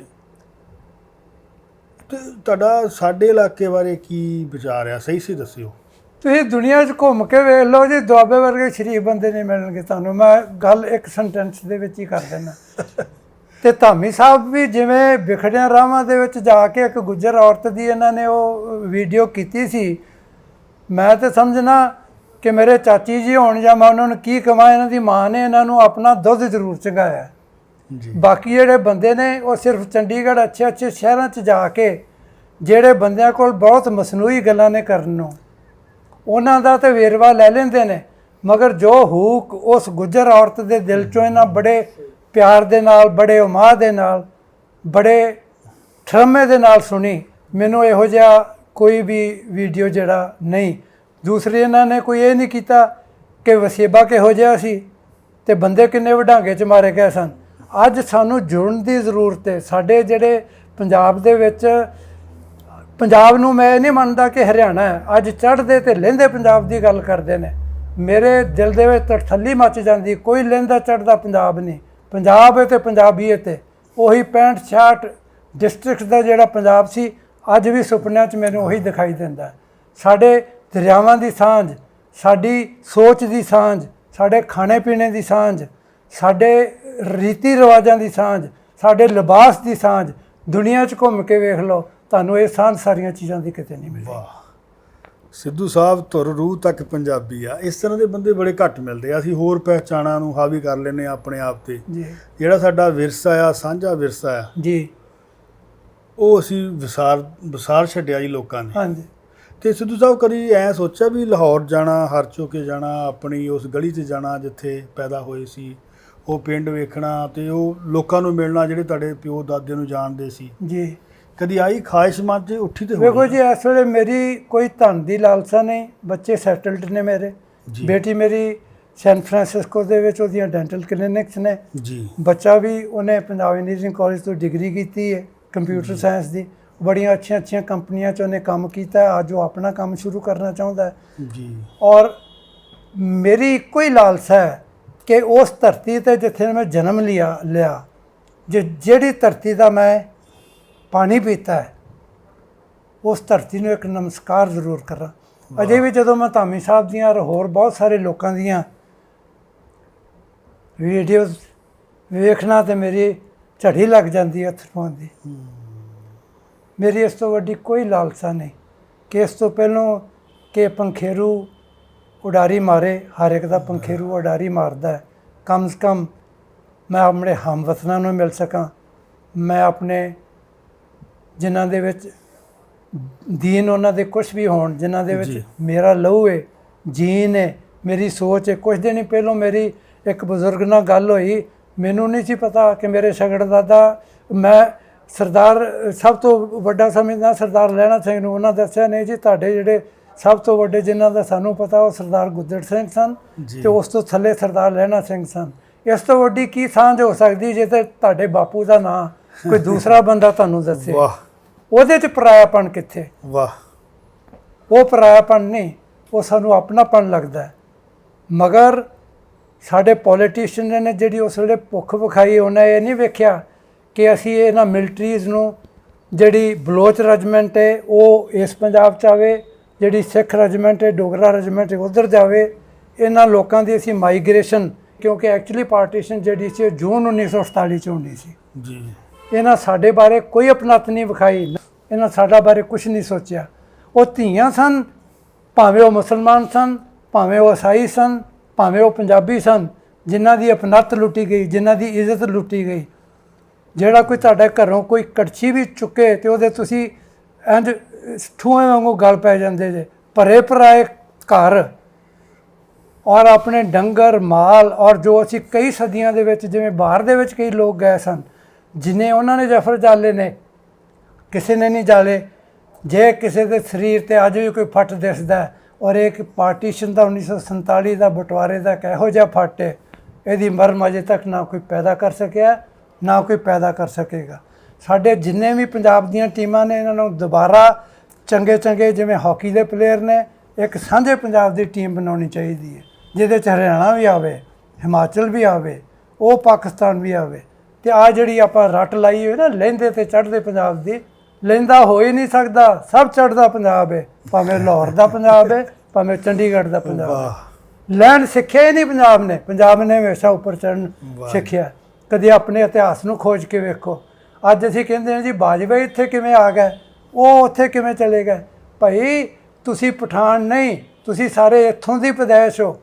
ਜਿਹੜੇ ਲੋਕ ਅੱਜ ਤੋਂ 2-3 ਸਦੀਆਂ ਪਹਿਲਾਂ ਬਾਜਵੇ ਬਣ ਗਏ, ਕੱਲ੍ਹ ਹੀ ਇਹਨਾਂ ਨੇ ਇੱਕ ਇੱਥੇ ਸਿੰਪੋਜ਼ੀਅਮ ਕੀਤਾ ਸੀ, ਔਰ ਮੈਨੂੰ ਤਾਂ ਇਹਨਾਂ ਦੀਆਂ ਗੱਲਾਂ 'ਤੇ ਹਾਸਾ ਆਉਂਦਾ ਸੀ। ਇਹਨਾਂ ਨੂੰ ਪਤਾ ਹੀ ਨਹੀਂ, ਸਜਾਖਿਆਂ ਨੂੰ ਉਹਨੇ ਕੀ ਦੱਸਣਗੇ, ਸਜਾਖਿਆਂ ਨੂੰ ਉਹਨੇ ਨਹੀਂ ਕੁਝ ਦੱਸ ਸਕਦੇ। ਇਹ ਜਿੰਨੇ ਵੀ ਜੱਟਾਂ ਦੀਆਂ ਕਾਸਟ ਨੇ ਉਹ ਸਾਰੇ ਸਿੱਖ ਸਨ, ਜਿਹੜੇ ਹਮਲਾਵਰ ਬਾਹਰ ਆਉਂਦੇ ਰਹੇ ਜਾਂ ਜਗੀਰਾਂ ਦਾ ਲਾਲਚ ਦੇ ਕੇ, ਜਾਂ ਜਿਹੜੇ ਬੰਦੇ ਬਹੁਤੇ ਜਰਵਾਣੇ ਨਹੀਂ ਸਨ ਉਹਨਾਂ ਨੂੰ ਧੌਣੋਂ ਫੜ ਕੇ ਇਹਨਾਂ ਦਾ ਦੀਨ ਚੇਂਜ ਕੀਤਾ ਗਿਆ। ਬਾਜਵੇ ਇੱਧਰ ਦੇ ਵੀ ਉਹ ਨੇ, ਬਾਜਵੇ ਉੱਧਰ ਦੇ ਵੀ ਉਹ ਨੇ, ਸਿੱਧੂ ਇੱਧਰ ਦੇ ਵੀ ਉਹ ਨੇ, ਦੂਜੇ ਵੀ ਉੱਧਰ ਦੇ ਉਹ ਨੇ। ਜਿਹੜੀਆਂ ਧੀਆਂ ਭੈਣਾਂ ਦੀ ਲੁੱਟ ਕੇ ਵੇਖੀਏ, ਕਦੀ ਉਹਨਾਂ ਦੀ ਕਹਾਣੀ ਸੁਣੋ, ਤੁਹਾਨੂੰ ਪਤਾ ਲੱਗੇਗਾ ਕਿ ਕਿੰਨਾ ਵੱਡੀ ਇਨਵੈਸਟਮੈਂਟ ਕਰਨੀ ਪਈ ਹੈ। ਸਾਨੂੰ ਉਜਾੜੇ ਨੇ, ਸਾਨੂੰ 1947 ਦੇ ਬਟਵਾਰੇ ਨੇ ਕੁਛ ਨਹੀਂ ਕੀਤਾ, ਕੁਛ ਨਹੀਂ ਦਿੱਤਾ, ਸਾਨੂੰ ਸਿਰਫ ਉਜਾੜਿਆ ਹੈ। ਅੱਜ ਤੁਹਾਡੇ 'ਚ ਦਮ ਹੈ ਤੇ ਤੁਸੀਂ ਅੱਜ ਉਜੜ ਕੇ ਫਿਰ ਵਸ ਰਹੇ ਹੋ, ਕਿਉਂਕਿ ਤੁਸੀਂ ਮੁੱਢ ਕਦੀਮ ਤੋਂ ਹਮਲਾਵਰਾਂ ਦਾ ਮੁਕਾਬਲਾ ਕਰਦੇ ਆਏ ਹੋ। ਮਗਰ ਜਿਹੜਾ ਸਾਡੇ ਸਿਆਸਤਦਾਨਾਂ ਨੇ ਸਾਡੇ 'ਤੇ ਹਮਲਾ ਕੀਤਾ ਹੈ, ਉਹ ਸਾਡੇ ਦਿਲ 'ਤੇ ਹਮੇਸ਼ਾ ਜਿਹੜਾ ਹੈ ਉਹਦਾ ਫੱਟ ਜਿਹੜਾ ਹੈ ਉਹ ਫੱਟ ਹਮੇਸ਼ਾ ਸਾਡੇ ਸੀਨੇ 'ਤੇ ਰਹੇਗਾ। ਜੇ ਸਾਨੂੰ ਅੱਜ ਪੰਜਾਬ 'ਚ ਕੀ ਨਹੀਂ ਹੋ ਰਿਹਾ, ਅੱਜ ਕਿਹੜੇ ਵਾਅਦੇ ਨਹੀਂ ਹੋ ਰਹੇ, ਸਭ ਕੁਝ ਹੋ ਰਿਹਾ। ਉਦੋਂ ਵੱਡੇ ਵੱਡੇ ਜਿਹੜੇ ਮੁਕੱਦਮੇ ਸਨ, ਪਿੰਡ ਦਾ ਜ਼ਾਲਦਾਰ ਬਾ ਕਹਿੰਦੇ ਓਏ ਇੰਝ ਕਰਨਾ, ਇਹਨੂੰ ਇਸ ਚੀਜ਼ ਨੂੰ ਵਧਾਉਣਾ ਨਹੀਂ ਹੈਗਾ। ਅੱਜ ਅਸੀਂ ਅਸਲੀ ਪੰਜਾਬੀ ਨਹੀਂ ਰਹੇ, ਅੱਜ ਸਾਡੀ ਪੂਛ ਵੱਢੀ ਗਈ ਹੈ। ਸਾਡੀ ਇਹਨਾਂ ਨੇ ਪੂਛ ਵੱਢ ਲਈ 1947 'ਚ। ਔਰ ਜਿਹੜਾ ਸ਼ੇਰ ਹੈ, ਕਦੀ ਕਿਸੇ ਜ਼ੂਓਲੋਜਿਸਟ ਨੂੰ ਪੁੱਛ ਕੇ ਵੇਖ ਲਓ, ਇਹ ਬੈਲੈਂਸ ਆਪਣੀ ਪੂਛ 'ਤੇ ਕਰਦਾ। ਵਾਹ ਕਿਉਂਕਿ ਇਹ ਭੱਜਦਾ ਬਹੁਤ ਦੂਰ ਹੈ, ਕਿਉਂਕਿ ਪੂਛ ਤੋਂ ਬਿਨਾਂ ਅਸੀਂ ਬੈਲੈਂਸ ਨਹੀਂ ਕਰ ਸਕਦੇ। ਜੇ ਬੈਲੈਂਸ ਕਰਨਾ, ਕਬੱਡੀ ਦੀਆਂ ਸਾਂਝੀਆਂ ਟੀਮਾਂ ਬਣਾਓ, ਵਿੱਚ ਹਰਿਆਣਾ ਹੋਵੇ, ਵਿੱਚ ਹਿਮਾਚਲ ਹੋਵੇ। ਜਿਹੜੇ INS ਦਾਰਾ ਔਰ ਵੱਡੇ ਵੱਡੇ ਜਿਹੜੇ ਹਾਕੀ ਦੇ ਪਲੇਅਰ ਹੋਏ ਨੇ, ਔਰ ਉਸ ਤੋਂ ਬਾਅਦ ਅੱਜ ਤੱਕ ਜਿੰਨੇ ਹੋਏ ਨੇ, ਸਾਰੇ ਜਿੰਨੇ ਹਾਕੀ ਦੇ ਪਲੇਅਰ ਨੇ, ਉਹਨਾਂ ਦਾ ਜੀਵਨ ਜਿਹੜਾ ਉਹਨੂੰ ਇਕੱਤਰ ਕਰਨ। ਇੱਧਰ ਦੇ ਜਿਹੜੇ ਨੇ ਉਸ ਟਾਈਮ ਪੀਰੀਅਡ ਦੇ ਉਹ ਇਕੱਤਰ ਕਰਨ। ਸਾਂਝੀਆਂ ਟੀਮਾਂ ਬਣਾਓ, ਆਪਣੇ ਜੇ ਇੱਥੇ ਨਹੀਂ ਬਣਾ ਸਕਦੇ ਨਿਊਜ਼ੀਲੈਂਡ 'ਚ ਜਾ ਕੇ ਬਣਾਓ, ਕਬੱਡੀ ਦੀਆਂ ਟੀਮਾਂ ਬਣਾਓ। ਅੱਜ ਮੈਂ ਵੇਖਾਂਗਾ ਕਿ ਕਿਹੜਾ ਜਰਮਨ ਔਰ ਹਾਲੈਂਡ ਤੁਹਾਡੇ ਕੋਲ ਗੋਲਡ ਮੈਡਲ ਲੈ ਜਾਂਦਾ। ਤੁਸੀਂ ਇਸ ਚੀਜ਼ ਦੇ ਯੋਗ ਹੋ। ਮਗਰ ਜਦੋਂ ਤੁਹਾਡਾ ਖੇਰੂ ਕਰ ਦਿੱਤਾ ਗਿਆ, ਤੁਹਾਡੀਆਂ ਭੁਜਾਵਾਂ ਖਤਮ ਕਰ ਦਿੱਤੀਆਂ ਗਈਆਂ ਨੇ, ਤੁਹਾਡੀਆਂ ਲੱਤਾਂ ਦੇ ਵਿੱਚ ਜ਼ੋਰ ਨਹੀਂ ਛੱਡਿਆ, ਅੱਜ ਤੁਹਾਡੇ ਦਿਮਾਗ ਨੂੰ ਚੰਬੜ ਗਏ ਨੇ, ਤੇ ਦਿਮਾਗ ਵੀ ਜਿਹੜਾ ਤੁਹਾਡਾ ਉਹਨੂੰ ਵੀ ਸਾਫ਼ ਕਰ ਦੇਣਗੇ। ਅੱਜ ਤੁਸੀਂ ਹੋਸ਼ ਕਰੋ, ਦੀਨ ਨਹੀਂ ਜੀਨ ਜਿਹੜਾ ਹੈ ਸਭ ਤੋਂ ਡੋਮੀਨੈਂਟ ਚੀਜ਼ ਹੈ।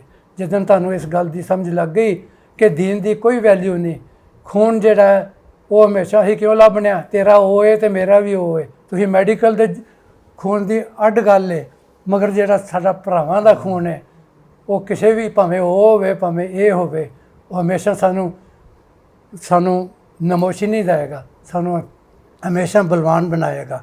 ਅੱਜ ਆਪਣੀਆਂ ਸਾਂਝਾਂ ਪੈਦਾ ਕਰੋ। ਇਹ ਸੋਚ ਕਿ ਜੇ ਪਾਕਿਸਤਾਨ ਦਾ ਤੁਹਾਡਾ ਵੀਜ਼ਾ ਲੱਗ ਗਿਆ ਤਾਂ ਉਦੋਂ ਮੁੜ ਕੇ ਤੁਸੀਂ ਉੱਥੇ ਨਹੀਂ ਜਾ ਸਕਣਾ। ਜਿਹੜੀ ਧਰਤੀ 'ਤੇ ਤੁਸੀਂ ਜੰਮੇ ਹੋ, ਜਿਹਦਾ ਤੁਸੀਂ ਪਾਣੀ ਪੀਤਾ, ਜੇ ਉਹਦੀ ਛੋਹ ਤੋਂ ਵੀ ਤੁਸੀਂ ਡਰਦੇ ਹੋ, ਉਹਦੇ ਵਾਸਤੇ ਕੋਈ ਇਨਵੈਸਟਮੈਂਟ ਵੱਡੀ ਨਹੀਂ। ਉਹਨਾਂ ਲੋਕਾਂ ਨੂੰ ਮਿਲੋ ਜਾ ਕੇ, ਆਪਣੀਆਂ ਸਾਂਝਾਂ ਨੂੰ ਪੈਦਾ ਕਰੋ। ਔਰ ਜਿਹੜੇ ਸਾਡੇ ਜਿੰਨੀਆਂ ਰਸਮਾਂ ਨੇ, ਰਿਵਾਜ ਨੇ, ਜੋ ਅੱਜ ਰੈਸਿਪੀ ਕਹਿ ਦਿੰਦੇ ਨੇ, ਪਰ ਰੈਸਿਪੀ 'ਚ ਦਾਲ ਮੱਖਣੀ 'ਚ ਮਾਂ ਦੀ ਦਾਲ ਜਿਹੜੀ ਕਾੜ੍ਹਨੀ 'ਚ ਕੱਢਦੀ ਸੀ ਉਹ ਨਹੀਂ ਆ ਸਕਦੀ। ਅੱਜ ਸਰੋਂ ਦਾ ਦਾਲ ਜਿਹੜਾ ਸਾਗ ਤੁਹਾਨੂੰ ਉਸ ਕਾੜ੍ਹਨੀ ਤੋਂ ਮਿਲਦਾ ਸੀ ਉਹ ਨਹੀਂ ਮਿਲ ਸਕਦਾ। ਆਪਣੀ ਸੋਚ ਨੂੰ ਕੁਛ ਵਾਰੇ ਪਿੱਛੋਂ ਲਿਜਾਓ। ਅੱਜ ਜਿੰਨੇ ਅਸੀਂ ਫੋਕ ਆਰਟਿਸਟ ਕਹਿੰਦੇ ਹਾਂ, ਉਹਨਾਂ 'ਚ ਇੱਕ ਵੀ ਫੋਕ ਆਰਟਿਸਟ ਨਹੀਂ।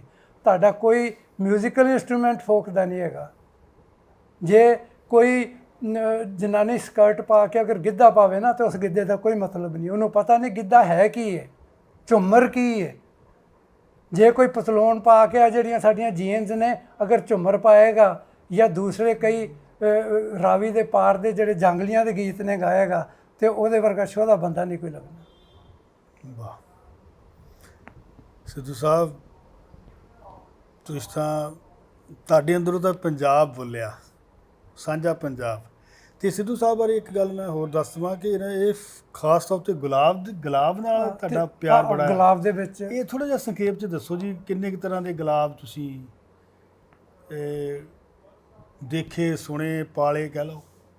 ਵੇਖੋ ਜੀ, ਕਿਸੇ ਨੇ ਅਫਰੀਕਨ ਟ੍ਰਾਈਬਸਮੈਨ ਨੂੰ ਪੁੱਛਿਆ ਇਹ ਭਾਈ ਗਿਣਤੀ ਕਰ, ਜੀ ਉਹਨੇ ਕਿਹਾ 1 2 ਜਾਂ ਜੋ ਵੀ ਉਹਨਾਂ ਦੀ ਬੋਲੀ ਹੋਵੇ, 1 2 3 4 5 6 7 8 9 ਤੇ 10 ਦਾ ਬਾਕੀ ਅਥਾਹ ਹੈ। ਜੀ ਮੇਰੀ ਗੁਲਾਬ ਦੇ ਬਾਰੇ ਇੰਨੀ ਕੁ ਨੌਲੇਜ ਸਮਝੋ ਜਿਹੜੀ ਮੈਂ 2 ਦਹਾਕੇ ਇਹਨੂੰ ਕੀਤਾ ਹੈ ਕਿ ਜਿੰਨਾ ਵੀ ਤੁਸੀਂ ਕਹਿ ਲਓ ਝੂਠ ਨਹੀਂ ਹੋਏਗਾ। ਕਿਉਂਕਿ ਗੁਲਾਬ ਐਕਚੁਅਲੀ ਅਸੀਂ ਬਰੀਡ ਜਿਹੜਾ ਕੀਤਾ, ਜਿਹੜਾ ਸਾਨੂੰ ਨੇਚਰ ਨੇ ਦਿੱਤਾ ਹੈ, ਉਹਦੀ ਹਾਈਬ੍ਰਿਡਾਈਜ਼ਿੰਗ ਕਰਕੇ ਜੀ ਅਸੀਂ ਗੁਲਾਬ ਨੂੰ ਬਣਾਇਆ। ਕਈ ਲੋਕ ਕਹਿੰਦੇ ਨੇ, ਇੱਕ ਬੰਦਾ ਸੱਜਣ ਮੇਰੇ ਕੋਲ ਆਇਆ, ਆਂਦਾ ਜੀ ਗੁਲਾਬ ਦੇ ਵਿੱਚ ਅੱਜ ਕੱਲ੍ਹ ਹਾਈਬ੍ਰਿਡ ਡੇ 'ਚ ਖੁਸ਼ਬੂ ਨਹੀਂ ਹੁੰਦੀ। ਮੈਂ ਕਿਹਾ ਸੱਜਣਾ ਉੱਠਣਾ ਕਿੰਨੇ ਵਜੇ? ਆਂਦਾ ਜੀ ਉੱਠਣਾ ਤੇ ਮੈਂ ਕਿਹਾ ਮੈਨੂੰ ਲੱਗਦਾ ਕੋਈ 10 ਕੁ ਵਜੇ ਉੱਠਦਾ ਨਹੀਂ ਜੀ, ਆਂਦਾ 9 ਵਜੇ ਉੱਠ ਬੈਠਣਾ। ਮੈਂ ਕਿਹਾ ਤੇਰੇ ਬਾਪੂ ਦਾ ਉਹ ਗੁਲਾਮ ਤੇ ਨਹੀਂ ਹੈਗਾ ਜਿਹੜੀ ਆਪਣੀ ਫ੍ਰੈਗਰੈਂਸ ਉਹਨੂੰ ਸਾਂਭ ਕੇ ਰੱਖੇਗਾ। ਕਿਉਂਕਿ ਜਿਉਂ-ਜਿਉਂ ਧੁੱਪ ਪਏਗੀ, ਜਿਹੜਾ ਆਪਣਾ ਪੁਰਾਣਾ ਸੁੱਚਾ ਗੁਲਾਬ ਸੀ ਜਿਹਨੂੰ ਅਸੀਂ ਜਿਹਦੇ ਤੋਂ ਅਤਰ ਬਣਾਉਂਦੇ ਹਾਂ ਅਸੀਂ, ਜਿਹਨੂੰ ਬਲਗਾਰੀਅਨ ਰੋਜ਼ ਕਹਿੰਦੇ ਨੇ, ਉਹਦੀ ਤੜਾਈ ਤੁਹਾਨੂੰ ਪਤਾ ਹੋਣਾ ਚਾਹੀਦਾ ਕਿ ਉਹਦੀ ਤੜਾਈ ਜਿਹੜੀ ਹੈ ਸੂਰਜ ਚੜ੍ਹਨ ਤੋਂ ਪਹਿਲਾਂ ਹੋ ਜਾਂਦੀ ਹੈ। ਜਿਹੜੇ ਤੁਹਾਡੇ 'ਚੋਂ ਕਈ ਅਫੀਮ ਦੇ ਵੀ ਸ਼ੌਕੀਨ ਹੋਣ, ਤੁਹਾਨੂੰ ਇਹ ਵੀ ਪਤਾ ਹੋਣਾ ਚਾਹੀਦਾ, ਖੈਰ ਅਫੀਮ ਮੇਰੇ ਵੱਡੇ ਵਡੇਰਿਆਂ ਨੇ ਨਹੀਂ ਖਾਧੀ, ਨਾ ਮੈਂ ਖਾਧੀ ਹੈ, ਉਹਦਾ ਵੀ ਜਿਹੜਾ ਦੁੱਧ ਉੱਤੋਂ ਚੀਰਾ ਦੇ ਕੇ ਨਾ, ਉਹ ਵੀ ਸੂਰਜ ਚੜ੍ਹਨ ਤੋਂ ਪਹਿਲਾਂ ਉਹਨੂੰ ਹਾਰਵੈਸਟ ਕਰ ਲੈਂਦੇ ਨੇ।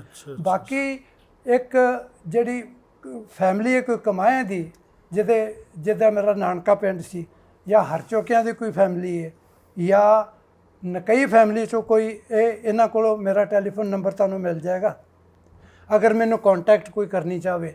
ਇੱਕ ਕੋਈ ਜਿਗਰ ਦੀ ਬਿਮਾਰੀਆਂ ਦਾ ਕੋਈ ਸੱਜਣ ਸਨ, ਉਹਨਾਂ ਨੇ ਉਹ ਫੈਸਲਾਬਾਦ ਕਰ ਰਹੇ ਨੇ, ਮੈਂ ਉਹਨਾਂ ਨਾਲ ਵੀ ਗੱਲ ਕਰਨਾ ਚਾਹਾਂਗਾ। ਜੇ ਉਹਨਾਂ ਨੂੰ ਕੋਈ ਮੇਰਾ ਟੈਲੀਫੋਨ ਦੇ ਸਕੇ, ਉਹ ਧਾਮੀ ਸਾਹਿਬ ਤੋਂ ਲੈ ਸਕਦੇ ਨੇ। ਮੇਰੀ ਉਮਰ ਵੀ ਇਹਨਾਂ ਨੂੰ ਲੱਗ ਜਾਏ ਤੇ ਇਹ ਜਿਹੜੇ ਪੰਧ ਤੇ ਚੱਲੇ ਨੇ, ਕਦੇ ਥੱਕਣ ਨਾ, ਕਦੇ ਅੱਕਣ ਨਾ, ਤੇ ਇੱਕ ਨਵਾਂ ਸੂਰਜ ਸਾਡੇ ਪੰਜਾਬ ਤੇ ਜਿਹੜਾ ਉਦੈ ਹੋਵੇ। ਚਲੋ ਜੀ, ਬਹੁਤ ਵਧੀਆ, ਐਨ ਧੁਰ ਦਿਲੋਂ ਗੱਲਾਂ ਕੀਤੀਆਂ ਸਿੱਧੂ ਸਾਹਿਬ ਤੁਸੀਂ। ਨਹੀਂ, ਮੈਂ ਤੁਹਾਨੂੰ ਇੱਕ ਹੀ ਗੱਲ ਕਹੀ ਸੀ ਜੀ, ਮੈਂ ਜਿਹੜੀ ਵੀ ਦਿਆਂਗਾ ਨਾ ਹਾਂ, ਤੁਹਾਨੂੰ ਬਹੁਤ ਵਧੀਆ, ਬਹੁਤ ਤੁਹਾਡਾ ਸ਼ੁਕਰੀਆ ਜੀ, ਮਿਹਰਬਾਨੀ ਜੀ, ਹਾਂਜੀ, ਧੰਨਵਾਦ ਜੀ।